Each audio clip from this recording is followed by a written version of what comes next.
Je suis un auteur à temps plein parce qu'en ce moment j'écris à temps plein. J'ai pas d'autre métier que l'écriture aujourd'hui. À quoi me sert l'écriture? C'est comme boire ou manger, c'est à me nourrir, à exprimer des choses qu'on n'arrive pas à exprimer par la voix, à aimer.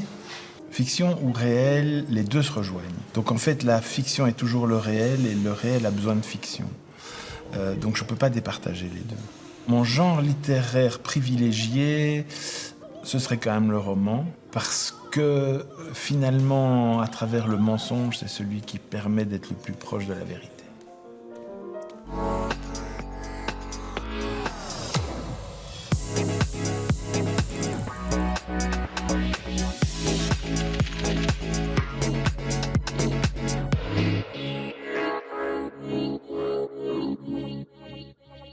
Bonsoir, nous sommes dans le hall du très bel hôtel qui nous accueille ici à Bruxelles avec Marcel Sel. Donc ce soir, vous allez errer un peu dans cet hôtel, Marcel, et visiter une des suites avec nous, suite qui a un rapport avec l'écriture, ce qui est le cas de l'hôtel en général. Hein. Les écrivains adorent les hôtels. On va parler de votre nouveau livre, Élise, qui sort en même temps que la version poche du précédent. Et les deux ont des liens, évidemment. Alors vous aviez exploré avec Rosa l'Italie fasciste. Ici, vous explorez... Alors, quoi? Vous explorez presque tout le XXe siècle. Parce que le début de l'histoire nous fait penser qu'on va être sur une période qui est le crépuscule de l'Allemagne nazie, du Troisième Reich, au moment où, dans un lieu très précis, arrivent les Russes avec des scènes de viol, etc. Ça commence par une scène, d'ailleurs, qui est assez dure, hein, où vous plongez vos lecteurs en plein milieu de ce moment de furie. Et puis, en fait, l'histoire va durer sur 40 ans, à peu près. Et dans cette histoire, on va suivre François, qui est un ancien soldat français envoyé au Stalag, et qui va échapper au travail obligatoire parce qu'il a un talent. On n'est pas par hasard ici à côté du piano, il est accordeur de piano. Et un peu pianiste aussi, pianiste amateur. Il va donc réussir à se faire envoyer chez une baronne, la baronne étant elle-même cantatrice et ayant une élève, Élise, elle donne son nom à ce livre, et donc c'est l'histoire en fait de cette rencontre entre ce prisonnier et puis toute la communauté autour. C'est pas juste une rencontre entre lui et les deux cantatrices, c'est une rencontre entre lui et l'Allemagne. C'est ça, exactement. C'est-à-dire qu'il est plongé pendant 5 ans en Allemagne, il voit les gens, les gens le touchent, même parfois des gens qui sont totalement à l'opposé de ce en quoi lui croit. Lui, il est communiste et il y a même un des habitants du village qui est le nazi qui fait des signes, qui fait le salut hitlérien tout le temps, et il ne peut pas s'empêcher d'avoir une certaine tendresse pour lui. On comprendra peut-être pourquoi dans le livre, mais voilà, il se rend compte bien sûr de la brutalité nazie, mais il n'en a pas tous les éléments à ce moment-là. Il les a après, et puis il se rend compte que ces femmes vont être détestées uniquement parce qu'elles sont allemandes, même quelle qu'ait été leur opinion ou leur action d'ailleurs. Et voilà. C'est un grand roman pacifiste, j'ai envie de dire. Parce que, avec cette quarantaine d'années que vous donnez à votre personnage pour mûrir, pour comprendre, pour tenter de résoudre des questions qui sont restées tout à fait insolubles, notamment le moment où il a vu Élise mourir et qui s'est fait sur un salut hitlérien alors qu'il avait pensé qu'elle n'avait pas de sympathie pour Hitler. Tout ça sont des questions qui restent en lui, qui vont mûrir. Eh bien, tout ce temps-là, tout ce parcours-là, ça vous permet de dire énormément de choses, à la fois sur l'Allemagne, sur l'après-guerre, sur la mémoire et sur le communisme, parce que les Russes vont s'en mêler, les Polonais sont de la partie aussi, et on est vraiment dans toute cette partie du monde où on a eu une espèce de ligne de fracture entre le nazisme et le communisme. Donc, c'est quoi l'ambition du roman? C'est de dire notre XXe siècle tel qu'il a été? Non, c'était pas du tout l'ambition. L'ambition, mais c'est un peu la même chose que chez Élise, sauf que c'est pour ça que j'ai parlé d'un diptyque. Je l'ai imaginé comme un diptyque dans le sens où ce que je développais, que je n'ai pas assez développé dans Élise à mon goût, je l'ai développé là. Dans Rosa, je l'ai développé dans Élise. Et notamment comment je vais dire, la simple humanité des gens perdus dans des régimes qui sont épouvantables et sans lesquels ils auraient été des gens différents. Mais chaque personne qu'il y a dans ce roman comme c'était d'ailleurs le cas dans Rosa aussi, porte toujours un masque. Il y a toujours quelqu'un derrière le masque. Et il y a toujours un moment où on ôte le masque et où vous voulez montrer ce qu'il y a derrière à votre lecteur. Oui, oui, mais c'est amusant parce que je ne l'avais pas conçu comme ça. Vous m'apprenez, ça, je trouve ça, j'adore ça. Quand on parle de ce que nous, les auteurs, avons écrit et qu'on nous apprend ce que nous avons mis dedans sans le savoir. Effectivement, il y a souvent des masques, mais ce n'est pas toujours le cas. Pour moi, bon, par exemple, il y a un personnage Ça peut être un masque, ça peut être un secret. Il y a un personnage oui, voilà, alors c'est ça. Il y a toujours quelque chose qui cache ce qu'elle est vraiment. Voilà, et effectivement, mais c'est caché. C'est pour ça que je l'écris aussi avec deux personnages qui écrivent, parce que ce que l'un voit, l'autre ne le voit pas forcément.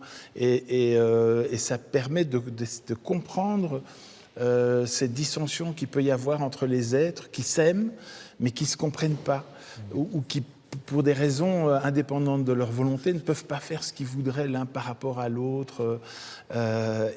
Et alors, d'autre part, plus que des masques, c'est aussi, dans le cas d'Élise, par exemple, elle ne se connaît pas, elle ne se comprend pas, elle ne sait pas ce qu'elle veut au départ. Elle est dans un régime, nazi qui pour elle est naturel. Elle a grandi dedans. Alors ça, vous montrez très bien que la propagande, en fait, était beaucoup plus efficace que ce qu'on voit vu de nos positions d'aujourd'hui, en se disant c'était quand même très gros ce qu'on leur montrait. Non, les gens croyaient fondamentalement, continuellement, à l'agression de l'Allemagne par les pays tiers, quels qu'ils soient, que ce soit la Pologne, que ce soit l'Autriche, que ce soit. C'est toujours les autres. C'était toujours les autres, et c'était vraiment la ligne de répétition des discours de Hitler, de Himmler, de Goebbels, de tous les autres. Et puis il y a ce mélange dans les discours d'Hitler. C'est pour ça que j'en ai mis des portions assez importantes, enfin d'une demi-page ou d'une page, mais pour qu'on se rende compte qu'il y avait toujours à la fois la victimisation, l'autoglorification. C'était je souffre pour travailler, pour rendre l'Allemagne plus grande encore. Et ces deux éléments, victimisation et autoglorification, culte de la personnalité, je trouve que c'est très dangereux. Quand on les voit apparaître, il faut se méfier, mais c'est bien de revenir dans l'histoire, de la débarrasser un petit peu des légendes. Moi j'ai un père qui était d'origine allemande, donc j'ai beaucoup entendu oui, mais les Boches ont tous voté pour Hitler, les Fritz, c'est tous des nazis, etc. On dit ça parfois aussi des Flamands, par exemple. Et quand on débarrasse, en fait, on se débarrasse de cette vision et qu'on se dit non, ce sont tous des individus qui ont leur raison, qui ont leur mode de vie, etc. Il faut aller voir un peu plus haut ce qu'on leur inculque, comment on les manipule, comment ils finissent par suivre une barque qui les mène peut-être pas là où ils voulaient. Là, il y a les vrais personnages, ceux qui sont entrés dans l'histoire. Malheureusement, la plupart d'entre eux, pas pour des rôles très glorieux, à commencer par Wolf. Hitler, mais il y en a plusieurs autres qui sont là. Et puis il y a tous les personnages de fiction ou de semi-fiction. Le bourgmestre du village, par exemple, qui est un personnage qui a existé, mais que vous vous êtes réapproprié. Et tous ces personnages-là, on a vraiment l'impression que vous voulez, à un moment ou à un autre, montrer leur face claire et pas uniquement la face évidente. Oui, mais en même temps, je ne sais pas s'ils en ont une. Je cherche l'humanité chez chacun. Oui, ça c'est mon souhait. C'est de révéler l'humanité, de révéler qui pourrait être dans des circonstances différentes. Mais dans le cas du bourgmestre, je n'ai pas eu le choix. C'est ce qu'il a réellement fait. Il a réellement désobéi à des ordres, alors qu'il était théoriquement fidèle au régime, ne fût-ce que par sens de l'honneur. Pour sauver sa petite communauté de gens, il a sciemment désobéi à des ordres formels. Il faut dire qu'il y a des pages terribles dans votre livre. Oui. Ce village se trouve quand même à un endroit très particulier. C'est pas juste être à côté d'un stalag, c'est aussi être à côté de la tanière du loup, c'est-à-dire un des refuges d'Hitler, celui où se trouvaient les 14 goûteuses d'Hitler. Et évidemment, lorsque le front russe commence à se déplacer et arriver à l'endroit où se trouve cette tanière, qui n'est plus secrète pour personne, tout le monde se doute que les représailles vont être terribles.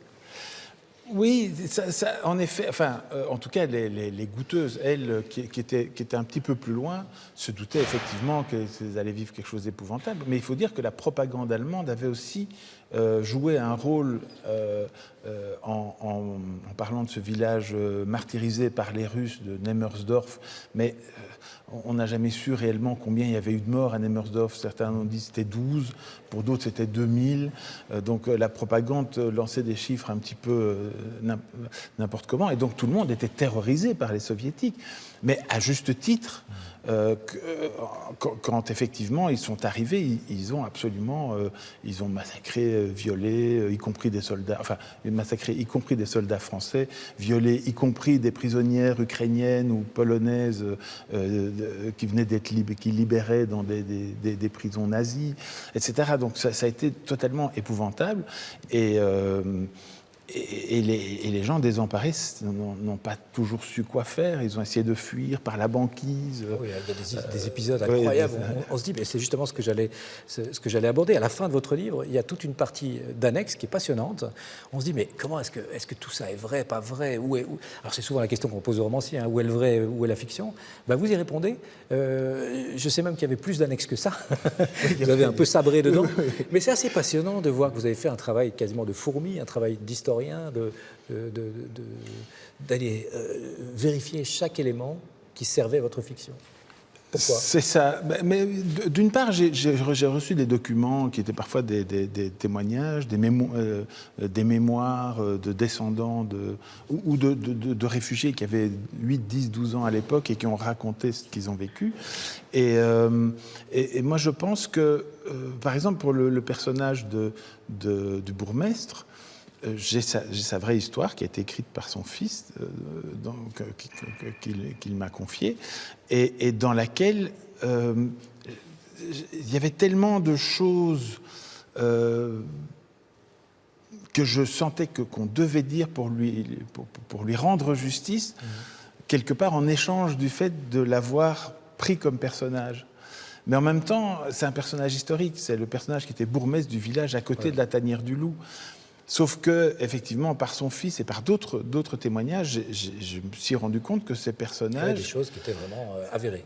Oui. Alors oui, là, pratiquement tout est avéré, sauf effectivement sa réaction quand des SS rentrent chez la baronne et ont une attitude indigne envers les femmes. Les dialogues sont inventés, bien entendu. Les dialogues sont évidemment inventés, bien sûr. Oui. Alors, autant Rosa était un livre qui était un livre à clé, clairement autobiographique, vous vous en cachiez pas quand même. En partie. En tout cas, il renvoyait à vos origines italiennes, il renvoyait aussi à toute une série de choses qui vous étaient chères. Autant on a l'impression qu'ici, c'est plus un livre qui est un peu plus éloigné, un peu plus, je dirais, avec une position de recul, et qui est plus un livre où on se dit, ah voilà ce qu'il a voulu dire de ce qu'il pense du totalitarisme. Oui, cela dit, c'est vrai que qui était déjà dedans. Oui, là, je l'ai peut-être dit plus clairement et je l'ai dit aussi en parlant de tous les totalitarismes et j'essaie de le faire le plus honnêtement possible. C'est vrai. C'est le livre d'un blogueur politique qui devient romancier ? Non, parce qu'en fait, je suis pas... Déjà blogueur, j'aime pas trop parce que c'est un peu comme si on disait journaliste, pour un journaliste télé, si on disait téléviseur. Donc je suis journaliste, chroniqueur, etc. Et je le fais sur mon blog. Mais ce sont des textes qui sont faits très sérieusement, parce que parfois, oui, mais bon, il y a les blogs. Souvent, on me dit, oui, tu n'es que blogueur. Donc, c'est des choses que j'entends qui me blessent un petit peu. Mais c'est pas la prolongation, c'est plutôt l'inverse. C'est que, à la racine, au départ, je suis d'une famille où, effectivement, pour des raisons historiques, on a cet anti-fascisme, cet anti-totalitarisme vissé au corps. Et donc, oui. Et donc ça transparaît dans tout ce que je fais, évidemment. Bien sûr. Alors, Élise, vraiment, c'est un livre qu'il faut lire. Je le dis parce que c'est un livre magnifique. Il fait 450 pages à peu près. On est pris aux tripes. Ce qui est compliqué, c'est de rentrer dedans parce que vous avez quand même un petit peu joué avec les difficultés au départ pour le lecteur. C'est un livre qui se mérite. Il faut passer les 50 premières pages pour savoir qui est qui, comprendre qui parle. Mais après, c'est extraordinaire. Il y a la musique dont on a très peu parlé, qui est au cœur de ce livre, le piano entre autres. On est devant un piano, je sais que vous en jouez. Alors faites-moi plaisir, installez-vous. Vous nous jouez quelque chose ? Il n'y a pas de temps. Qu'est-ce que vous joueriez ? Je jouerais... Peut-être pas le chant des oiseaux migrateurs qui est un moment fort du livre, mais... Je n'ai pas eu le temps de l'apprendre. Mais en fait, je ne jouerai pas de classique. Je ne suis pas très classique, donc je vais plutôt... On laisse tomber Mendelssohn? On laisse tomber Mendelssohn. Ah ben, oui, on laisse tomber Mendelssohn. Oui.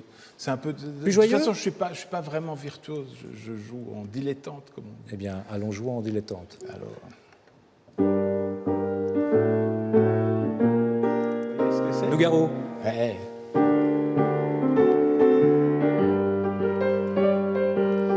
Armstrong, je ne suis pas noir, je suis blanc de peau. Quand on veut chanter l'espoir, quel manque de peau. Alléluia, alléluia. Et puis je sais plus. Ah ben si. Voilà. Rien, rien, la nuit là-haut.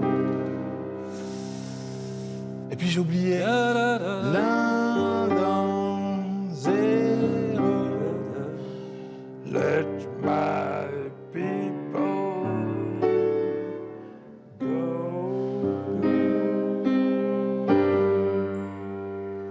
Louis Armstrong, réinterprété Yes. Je l'adorais quand j'étais par Marcel petit, Sell ouais. via Nougaro, c'est bien. Marcel, nous sommes donc dans cette suite François Weyergans, prestigieux auteur des lettres belges, pour parler littérature avec vous. Et justement, je voudrais que vous répondiez à la petite question que vous pose ici une personne que vous connaissez. Ah. Mon cher Marcel, après Rosa, l'Italie fasciste Et de la peinture, tu poursuis aujourd'hui avec Élise, qui se passe dans l'Allemagne nazie et qui parle beaucoup de musique. Alors ma question est la suivante. Si, comme le dit Meursault, tu pouvais un jour jouer à recommencer, est-ce que tu choisirais la peinture, la musique ou l'écriture. Ah, mais je ne jouerai jamais à recommencer. Enfin, je n'imaginerai pas recommencer. Je ferai la même chose, mais autrement et plus vite. Mais de toute façon, la musique, j'en fais en dilettante. La peinture, je suis totalement incapable de dessiner. Je suis d'ailleurs très content, c'est quelque chose que je ne sais pas faire. C'est très bien d'avoir des choses qu'on ne sait pas faire. Oh, il y en a plein. Oui, ben, il y en a plein d'autres. Mais, et donc, voilà, oui, non, je serai toujours dans la musique et l'écriture. Ouais. Et c'est vrai que ce roman, Rosa, il a mis très longtemps avant d'arriver, ce premier roman. J'ai mis 10 ans à l'écrire pour des tas de raisons. Oui, il a mis très longtemps à arriver. Oui. Et je l'ai commencé très tard. Et ça, finalement, le livre explique pourquoi. Ce qui est assez amusant. C'est-à-dire qu'il y a une histoire dans l'histoire, dans l'histoire, Oui, dans l'histoire. Une mise en abîme. Mais en plus, par rapport à la réalité, il y a aussi cette mise en abîme qui est finalement un livre qui explique pourquoi j'ai commencé à écrire si tard. Et une fois qu'on a mis le doigt dedans, on ne peut plus revenir en arrière. Non, je pense que on non. peut dire aujourd'hui, Marcel Sell est un écrivain et sera un écrivain demain. Oui, je pense. Oui, surtout que bon, j'ai écrit aussi des essais auparavant. Enfin, j'ai commencé Rosa avant d'écrire les essais, mais donc, oui, je suis vraiment mordu de l'écriture. J'ai besoin d'écrire, mais quelques pages par jour, c'est obligatoire. Enfin, je peux pas faire autrement. C'est bon, c'est bon. Ok, alors. Attention. Générique.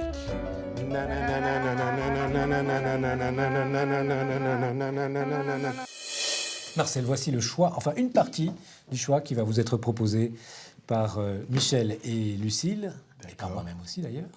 2 tours. Premier tour, vous allez choisir un livre, et Lucille va commencer avec un des romans dont on a le plus parlé en cette rentrée littéraire. Oui, c'est un premier roman, très important de le préciser, et premier roman important, puisqu'il s'est retrouvé sur toutes les listes imaginables de prix littéraires. Victoria Mass, donc ça s'appelle Le bal des folles, non pas le bal des filles, hein, ça aurait pu, mais non. Le bal des folles, on est en 1885. Je pense que vous êtes féru d'histoire, ça va vous plaire. Dès 1885, on oscille sur quelques jours, entre la fin février et début mars. L'hiver est en train de s'éteindre gentiment et on se retrouve dans les cours publics du professeur Charcot, qui fait donc ses essais cliniques sur les femmes hystériques, donc ou dites hystériques. Et en fait, pourquoi c'est un premier roman important? Parce que je dirais que c'est un livre féministe pour novices, parce que l'auteur nous prend vraiment par la main pour nous raconter une histoire de femmes oubliées, de femmes séquestrées, de femmes internées à tort. On a les histoires de Louise, une adolescente de 14 ans, internée parce qu'elle a été violée par son oncle, d'Eugénie qui a peur, elle, d'être internée parce qu'elle vient d'une grande famille et qu'il se trouve qu'elle pourrait avoir certaines prédispositions à l'ésotérisme. Et donc, en fait, on a un décor historique, social très important et en même temps très simple à comprendre. On revient un siècle et 20 ans en arrière pour voir ce contexte social féminin, féministe, important, et avec des histoires qui sont racontées de manière très simple, qui sont très touchantes, dures, et en même temps très divertissantes. Et c'est ça, je trouve, le tour de maître de ce premier roman, c'est de nous faire passer un bon moment avec quelque chose de dur qui a été imposé et qui nous fait comprendre aussi qu'aujourd'hui, en 2019, on doit continuer à être vigilant sur la précarité sociale des femmes, à quel point elles ont pu être muselées, rabaissées. Donc voilà, ça s'appelle Le Bal des Folles. Pourquoi Le Bal des Folles? Parce qu'à la mi-carême, chaque année... Ouais, il faut quand même expliquer le titre. À la mi-carême, chaque année, il y avait ce fameux bal où toutes ces femmes internées dans la clinique de Charcot avaient le droit d'être des reines et des princesses. C'est un moment magnifique où il va se passer des choses dans cette soirée.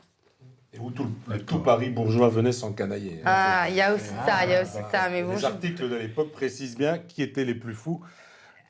La question se pose parce que...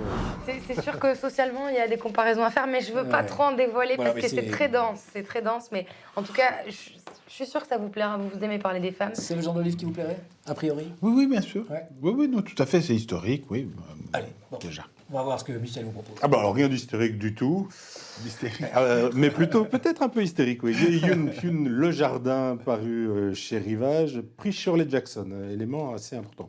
Alors on ne connaît pas grand-chose de cette autrice coréenne, si ce n'est que les Coréens ont quand même une certaine force et habileté à la narration lorsqu'il s'agit de faire du polar. Et ils ont un polar bien à eux, Memories of Murder, Parasite par exemple au cinéma.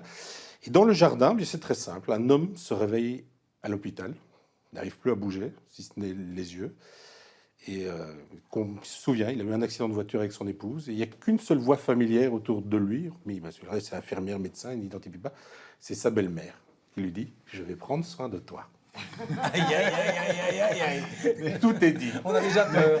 Tout est dit. Voilà. Alors, Shirley Jackson, bon, c'est l'autrice américaine qui a révolutionné les récits de maisons hantées, en étant toujours sur le fil, est-ce du fantastique ou est-ce juste de l'horreur psychologique? Et le prix Shirley Jackson, c'est ça. C'est le meilleur roman d'horreur psychologique. Donc, il n'y a pas de fantastique, ne vous attendez pas à ça, mais... elle va prendre soin de lui. Mais voilà, on a l'impression de voir quelqu'un avec un marteau au pied d'un lit. C'est ça, ce serait le misérie coréen pour faire très court. Mais, exactement. Mais c'est coréen, donc c'est pire. Alors, tenté par ce genre-là? Je suis moins polar, mais surtout moi la belle-mère, j'ai beaucoup de respect pour les belles-mères. Mais lui aussi, il y a beaucoup de je crains que mon image de la belle-mère pourrait être il y a quelqu'un qui veut rester en bon terme avec sa belle-mère. Je suis en très bon terme. Alors moi j'ai aussi une proposition à vous faire. Et comme Lucille, c'est un premier roman, premier roman de Aurélie Champagne, Zébu Boy chez Monsieur Toussaint Louverture. C'est un bouquin qui est véritablement une page d'histoire. Alors pour le coup, on est de nouveau dans l'histoire. On est en 1947 avec un soldat qui a été démobilisé et qui retourne chez lui. Mais il ne retourne pas ni en Alsace, ni à Toulouse. Il retourne à Madagascar. Et ce chez lui, eh ben, c'est l'autre France. C'est la France de ceux qui n'ont rien à la sortie de la guerre, qui ont tout espéré, qui se sont dit que, en partant au front, en allant servir leur pays, ils allaient récupérer une identité, voire peut-être même la richesse. Puis ils reviennent, on leur enlève même leurs godillots. Pour lui, c'est très important. Le jour où on lui demande de rendre les godillots qui étaient la plus grande richesse qu'il avait obtenue en s'engageant. Pour lui, c'est la fin du monde. Il revient et il n'a qu'une envie, c'est recomposer le cheptel que son père avait composé, fait de bovins qui était très connu sur l'île. Il est d'ailleurs lui-même une espèce de torero local, très connu aussi. Quand il est parti, il avait une espèce d'aura incroyable. Et il revient, mais il n'est plus personne, en fait. Et il va tenter de se retrouver, se reconstituer et finalement de dire à son père, ben voilà, je suis un homme et je suis dans tes traces. À part que, lorsqu'il revient, l'île est en effervescence. Et en 1947, page totalement oubliée de l'histoire, a lieu une véritable révolte. Il va se retrouver au cœur de cette révolte. Et c'est ça qu'Aurélie Champagne nous montre, c'est cet homme qui va peu à peu perdre tous ses repères et devenir une figure quasiment tutélaire de cette révolte contre l'occupant français. C'est un bouquin extrêmement fort sur ce que c'est que le colonialisme à cette époque-là, extrêmement fort sur ce que c'est que cette après-guerre, qui a aussi eu des conséquences, on le sait, en Algérie, par exemple, où véritablement c'est le retour de la Seconde Guerre mondiale qui déclenche toute une série d'événements qui vont être définitivement importants pour la suite de l'indépendance de l'Algérie.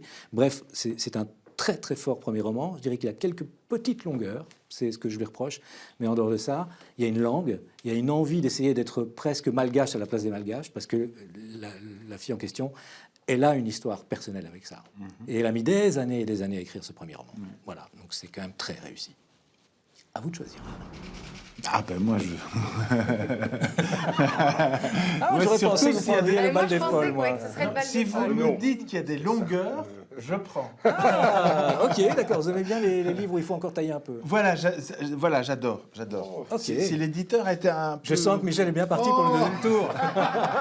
Michel, vous allez commencer le deuxième tour, dont on est à peu près certain que vous allez l'emporter. Oui, mais en fait j'aurais hésité, mais celui-là, Non, mais là, c'est pas grave. là celui-là, c'est pour vous. Bon, C'est pour vous. passons aux choses sérieuses. Ah non, mais attends, il y a des limites. Attendez, Michel.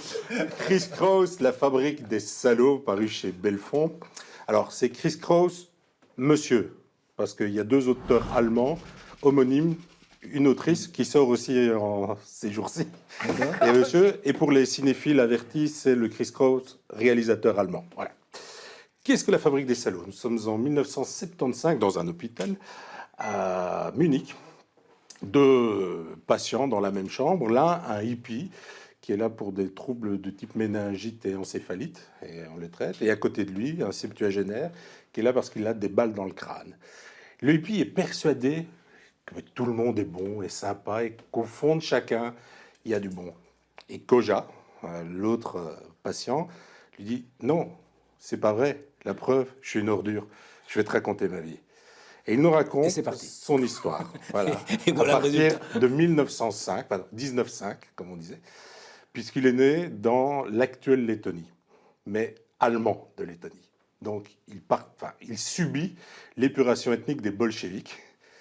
Quand arrive une petite organisation qu'on appelle le national-socialisme, son frère, son grand frère, l'embrigade en disant « Regarde, eux, ils nous respectent et on va devenir des gens bien. Et puis surtout, ils nous donnent à manger. » Et ils deviennent des cadres importants. L'uniforme SS, ils le prennent. Ils vont chasser le partisan, et on sait ce que ça veut dire à l'époque. Ils vont participer à l'ASD, ils vont être très proches de Heydrich, des services secrets. Ils vont créer des coups contre les bolcheviks, et ainsi de suite. Et ils participent aux horreurs.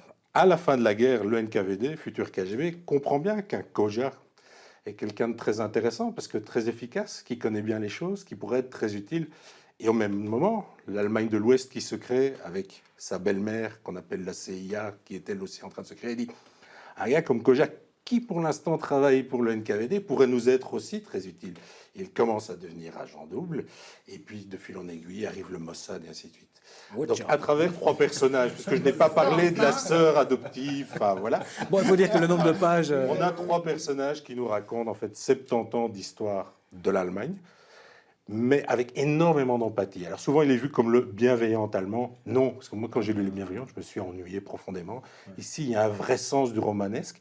Et c'est d'autant plus gênant parce qu'il y a des scènes horribles et crues, il y a énormément d'humour, et on a beaucoup d'empathie pour ce Koja, qui, contrairement à son frère, qui est un vrai fanatique nationaliste, qui est un gars qui veut survivre dans une époque de troubles. C'est un pauvre gars qui a C'est pas un pauvre gars. Enfin, C'est un mec intelligent. C'est pas un pauvre gars, mais qui se dit, bah, si je joue cette carte-là, j'aurai à bouffer, j'aurai des privilèges, donc je vais jouer cette carte-là, parce que, enfin, et ainsi de suite, et il navigue à travers le temps.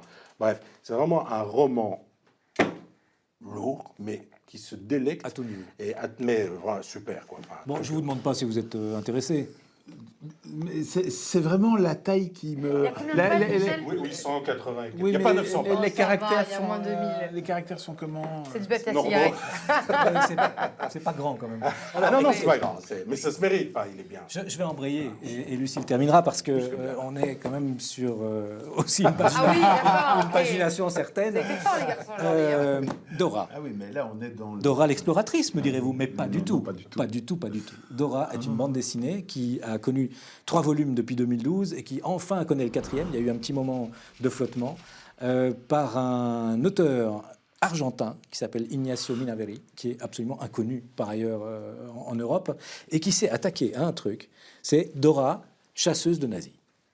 Alors, vous regardez les couvertures, Ok. vous n'avez vraiment pas l'impression qu'on va vous parler de ça. Hein. Ça a l'air Non, d'être, non. ça a l'air d'être très très gentil, très enfantin comme ça. C'est un noir et blanc assez tranché, et c'est l'histoire de cette jeune fille qui a perdu son père dans les camps de concentration et qui, à la fin des années 50 et au début des années 60, on est jusqu'en 64 ici, va se retrouver d'abord à Berlin, puis après dans d'autres endroits, notamment en France, à Pantin, à être une sorte de chasseuse de nazis, mais archiviste. C'est-à-dire qu'elle n'est pas du tout celle qui va tenir le flingue, mais elle va se retrouver mouillée à toute la traque de Mengele, entre autres, et à toute une série d'autres traques de nazis. Elle va venir à Liège, par exemple, rencontrer un homosexuel qui était enfermé dans un camp et qui lui livre pour la première fois son témoignage.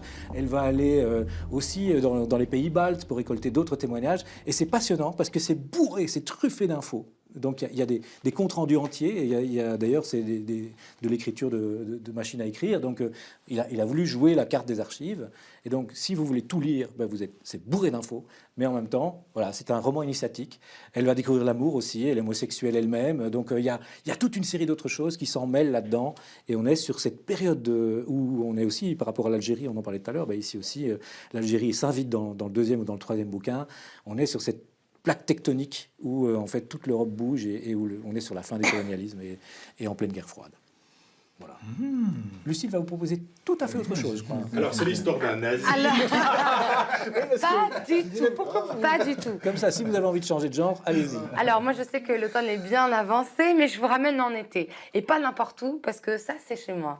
On va dans un camping près de Dax, dans les Landes, avec Léonard, qui a 17 ans, qui est un jeune garçon qu'on dirait socialement inadapté. Je le soupçonne d'être un petit peu Asperger sur les bords, donc ça le rend encore plus intéressant parce qu'il a un regard sur le monde assez foutraque. Il est mal à l'aise avec les filles, en même temps il en rêve. C'est un adolescent en fait qui est plus normal que la plupart des adolescents finalement. Et un soir, il rentre alors que lui n'est pas saoul comme tous les autres ados qui sont en train de faire la fête. Il voit Oscar, un garçon qui est en train de s'étrangler avec les cordes d'une balançoire. Très glauque, me direz-vous, sauf que c'est le début d'une journée, d'une nuit et d'un surlendemain complètement dingue. Parce que c'est le point de départ de ce qui va sceller le destin de Léonard pour la suite de sa vie, sur la quête de la vie, le sens de la vérité aussi. Il y a Luce, une fille qui va pas mal jouer avec ses sentiments. Il y a un côté été meurtrier parce que le roman s'appelle La Chaleur et c'est pas pour rien. On sait que voilà, hein, quand on dépasse les 40 degrés, il se passe toujours des trucs... dont on ne peut pas parler. Voilà. Donc c'est le premier roman de Victor Gestin qui a 25 ans. Et c'est un roman court, hein. Il fait quoi, 140 pages. Mais il est fascinant parce que c'est un roman qui est presque anecdotique et qui finalement a beaucoup de sens. En tout cas, moi j'ai pris un plaisir fou à le lire. Donc un très bon conseil, en tout cas, selon moi aussi. Elle le vend bien quand même. Hein. Ah bah, on a envie. Hein. C'était le but, c'est que vous ne soyez pas enfermé dans votre période nazie non plus. Dora aussi. Non, mais c'est vrai que Dora, ça me... Là, j'aurais pas le temps de lire et ça va me faire mal. Quelle mauvaise excuse. Ça va me faire mal. Alors, ça c'est le truc. J'aurais pas le temps de lire. On prend le temps de lire. Non, mais sinon, je prends celui-là. Non, ben voilà, donc oui, je vais prendre. Oui, puis en plus on va dans les Landes, c'est un super voyage, voilà. Cela dit, par contre, si je prends celui-là, il va me coûter moins cher. J'ai pas compris. Là. On fait pas de remise. Hein. Alors Marcel Sell, je ne sais pas ce qu'aurait pensé François Vergans des objets que j'ai posés dans la suite qui portent son nom, mais voilà, il n'est plus là pour se plaindre, parce que quand même voir Bart de Wever et des affiches sur la NVA, ça ne lui aurait peut-être pas fait plaisir. Pourquoi est-ce que j'ai mis ça? Parce qu'on va parler de vous, et de vous avec plusieurs S. Parce que vous êtes... Pas deux. Hein, non, pas deux, bien entendu. Un ou trois. Vous êtes des personnages et pas un personnage. Est-ce qu'on peut dire que, en réalité, ce qui vous définit le mieux, c'est que vous êtes un polémiste? Non, en fait, non, je pense pas. C'est une Un emmerdeur, définition alors que. Alors, je suis probablement un emmerdeur, mais le fait est que quand quelque chose me paraît incorrect ou injuste, je ne peux pas m'empêcher d'intervenir. Voilà, avant les réseaux sociaux, ça restait en famille, avec quelques amis, et ça dérangeait peu de monde. Maintenant, évidemment, là, dès que je dis quelque chose, ça prend parfois des proportions complètement... Vous êtes blogueur, entre autres. démesurées. Vous avez été très, très brièvement rédacteur en chef de Pan. J'étais rédacteur mois. en chef pendant 7 mois exactement. 7 mois. Je les ai comptés. 30 numéros. Et en fait, on a complètement changé... Enfin, moi, j'ai exigé la liberté éditoriale complète. Pan, pour ceux qui ne connaissent pas, un journal satirique Voilà, ancestral. Hein, ancestral, qui a eu un peu toutes les orientations, y compris l'extrême droite, et qui était, quand je l'ai repris, poujadiste, et le but, c'était justement d'en faire sortir de ça. Une sorte, voilà. Et j'en suis sorti, je pense, pendant 30 numéros, et puis la direction a repris le flambeau, et je suis parti. En fait, on n'était pas d'accord sur l'orientation à donner. Donc je suis assez fier de l'avoir essayé, et je suis fier d'être parti. Vous êtes passionné par la chose politique, Ouais. et particulièrement par la politique belge. Pour ça que j'ai mis ce joli drapeau belge. Bart de Wever, vous avez été le premier à vous intéresser à lui, côté francophone. Je ne dirais pas à m'intéresser, mais j'étais le premier à écrire un livre sur lui. Oui, voilà, à faire un livre sur lui. Voilà, et à vraiment fouiller plus loin que ce qu'on voulait bien dire de lui, qui était très manichéen, en fait. Et donc, oui, c'est une biographie non autorisée et satirique de 500 pages, presque, 400 et quelques. Et voilà, je pense que j'ai appris à connaître le personnage. Je ne vais pas dire à l'apprécier, mais une nuit, j'ai vraiment rêvé que j'étais à côté de Bart de Wever qui me disait « Oh oui, mais tu arrêtes pas de dire du mal de moi ». Et il pleurait et je l'ai consolé. Et là, je me suis dit « Je dois peut-être changer de sujet ». Alors, cette passion pour la politique et pour le côté bretteur aussi, hein, d'être vraiment le blogueur qui met les doigts dans la prise, parfois même, Oui. ça vient d'où? Mais ça, je n'en sais rien. Famille Mon grand-père était enfin, quelque part du même style, mais en prenant des risques beaucoup plus importants. Il était instituteur à la frontière allemande, donc dans les cantons de l'Est. Ouais. Il donnait cours avec les fenêtres grandes ouvertes, et je ne sais plus si c'était le mercredi ou le jeudi après-midi, il donnait un cours sur le nazisme à ses enfants qui étaient de primaire. Il leur donnait un cours sur il ouvrait les fenêtres pour que les douaniers puissent l'entendre. Et à partir de 38, les douaniers, c'était des SS, et il ouvrait quand même ses fenêtres pour que les douaniers puissent entendre. Okay, donc, il y a eu des petits problèmes quand ils ont... Emmerdeur de petit-fils en grand-père. Voilà, donc je revendique ce côté, oui, emmerdeur. C'est-à-dire que je ne me pose pas la question de savoir si ce que je pense juste et la façon dont je vais le dire va embêter quelqu'un. Après, je suis tout étonné de me prendre des baffes, mais bon, à force, je le comprends. Ouais. Je comprends qu'on puisse s'énerver de ce que je dis. Et tout ça rejaillit sur la littérature, d'une manière ou d'une autre? Alors, je ne pense pas du tout sur la littérature. Parce qu'en fait, ce qui se passe, mais même dans mes essais, je n'ai jamais vraiment eu de problème, de réaction négative à mes essais, parce que je peux aller dans la nuance. Et je pense que... là, je ne vais pas prêcher pour ma chapelle, mais je pense que les réseaux sociaux, surtout Twitter, que j'aime beaucoup, que j'adore, j'arrive pas à ne pas tweeter, manquent cruellement de nuances. C'est pas Donald Trump qui... Alors quand j'ai l'espace, oui, c'est ça. Donc, encore qu'on se demande si lui peut en avoir tout court, mais... oui, parfois il écrit fake news en un mot et parfois en deux mots, donc il a de la nuance. Voilà. Mais je pense, voilà, c'est dans un écrit, ne fût-ce que dans un texte de mon blog qui peut faire jusqu'à 12 pages, souvent c'est moins, j'ai l'espace de la nuance et je peux exprimer une idée plus globale de façon plus proche de de la réalité. Je peux plus m'exprimer. Donc là, j'ai effectivement moins de problèmes que quand j'écris un truc un peu énervé sur qu'est-ce que c'est que ce machin ou qu'est-ce que ce politique vient de dire. Et là, ça part en Vrille. En vrille. J'allais dire autre chose, mais en vrille, c'est bien. Marcel, la salière, il fallait qu'on la prenne. Hein. Pourquoi ce... Mais c'est pas du sel de mer. Pourquoi ce pseudo de Marcel Sel? Ben, c'est comme ça qu'on m'appelait à l'école. On disait Sel, Marcel Sel, donc c'est venu un peu tout seul. Et puis, un jour, avec des amis, on a fait une émission de radio sur Radio Campus et on cherchait quelqu'un qui pouvait jouer un reporter un peu fou. À l'époque, il y avait Michael Cull et on a dit Marcel Sel. Puis je dis bah oui, c'est drôle. Comment on m'appelait déjà comme ça. Puis j'ai continué. Et voilà. Si j'ai mis une carte d'identité, c'est parce que on a l'impression que votre vraie identité, vous la protégez. Oui, je la protège, oui, bien sûr, parce que quand je sais que je suis capable de m'attaquer à des pouvoirs qui pourraient tenter, qui ont d'ailleurs tenté de m'embêter, donc je protège ma famille. C'est aussi simple que ça. Mais vous auriez pu être sous votre vrai nom comme romancier. Oui, ça c'est en effet, en fait, c'était mon rêve. Et puis, mais tous les éditeurs m'ont dit, déjà comme essayiste, et puis après, ils m'ont dit non, attends, tout le monde connaît Marcel Sel, on va pas changer. Et puis, de toute façon, ça me laisse aussi la liberté après de ne pas impliquer les gens de ma famille quand j'écris des choses qui peuvent choquer. Ou, voilà. Alors, il n'y a plus d'objets sur le bureau. En revanche, je pense que le ménage a été mal fait. Il y a regardez en dessous de vous là, il y a une corbeille. Ah la corbeille. C'est quoi, d'après vous, ce petit bout de papier froissé? Eh bien, je pense que c'est le poème que j'ai... mais vous l'avez pas... Ah si. Ah, j'ai pas le bon poème, évidemment. Hein, j'ai inventé. C'est du Maurice Carême, celui-ci. Je ne sais pas ce que c'était. Eh bien, en fait, c'est dans Rosa, tout au début. Maurice est furieux parce qu'il a 9 ans et qu'il a écrit son premier poème. Il l'a mis sur le bureau de son père et son père l'a jeté dans la corbeille à papier, grise ajourée sur le dessus, comme je l'écris.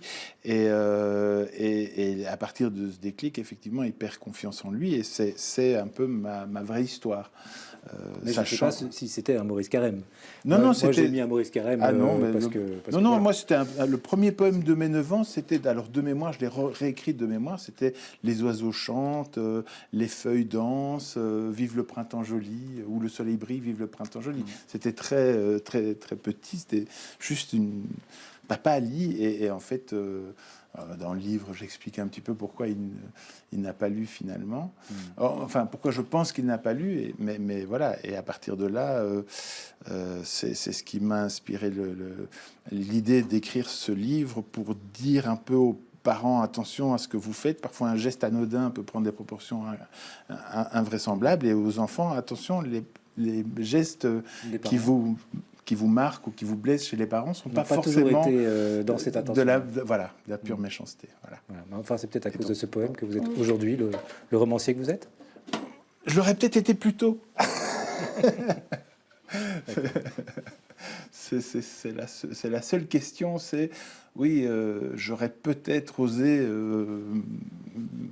proposer d'être publié plus tôt. Parce qu'en fait, quand j'ai commencé à écrire mon blog, je ne m'attendais pas du tout à être lu autant. Et puis en quelques semaines, c'est passé de 100 lecteurs à 1000. Et en quelques mois, de 1000 à 5, 10, 15, 20 000. Ça a encore monté après. Et donc finalement, je me suis dit, ah mais donc ce que j'écris intéresse des gens. Parce que c'est le seul critère finalement. C'est ce que j'écris. Est-ce que ce que j'écris intéresse des gens ou pas? Donc je suis écrivain parce que je sais que ce que j'écris intéresse des gens. Voilà.